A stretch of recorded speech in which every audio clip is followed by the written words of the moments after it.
Hi అందరికీ good morning. నేను ఈరోజు మీకు అందరికీ ఒక స్టోరీ చెప్పాలనుకుంటున్నాను. ఆ స్టోరీ రొటీన్గా మీరు వినే స్టోరీనే నేను ఏమంటే చెప్తున్నాను వినండి.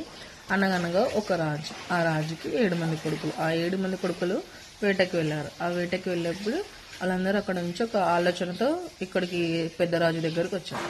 వచ్చిన వెంటనే ఫస్ట్ 3 కొడుకులు ఏమంటారంటే, నాన్న మాకు అడవి బాగా నచ్చింది, మేము అడవిలోనే ఉంటాము, ఏదో ఒకటి చేసుకుంటాం, మేము అడవిలోనే సెటిల్ అవుతామని 3 కొడుకులు చెప్పేస్తారు. మిగతా తర్వాత 2 కొడుకులు ఏం చెప్తారంటే, నాన్న మేము పట్నం వెళ్తాం నాన్న, ఎప్పుడు ఏదైనా ఇప్పుడు మన రాజా సంస్థ మనది అనేది డెవలప్ చేస్తాను, ఇంకా అభివృద్ధి చేస్తానని మిగతా 2 కొడుకులు వచ్చేసి పట్నం వెళ్ళిపోతారు.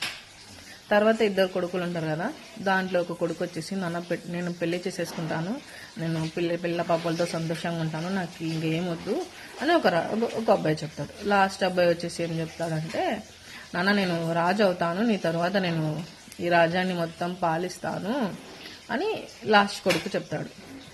వీటన్నిటిని బట్టే నాకేం అర్థమైందంటే, వాళ్ళు రాజులు, ఆ మిగతా 7 కొడుకులు కూడా రాజులే, వాళ్ళకి అంత ఆస్తి ఉంది, అంత ఉంది, అయినా వాళ్ళు ఏదో ఒకటి చెయ్యాలి, మేము అభివృద్ధి చెందాలని చేస్తున్నాం. మనం మాత్రం ఎక్కడ మూలం అక్కడే ఇంకోటి చేద్దాము, కొత్తది ఏదన్నా నేర్చుకుందాము అని మినిమం కూడా మనకు లేదు. Okay, thank you for watching my video. Please like, share, subscribe.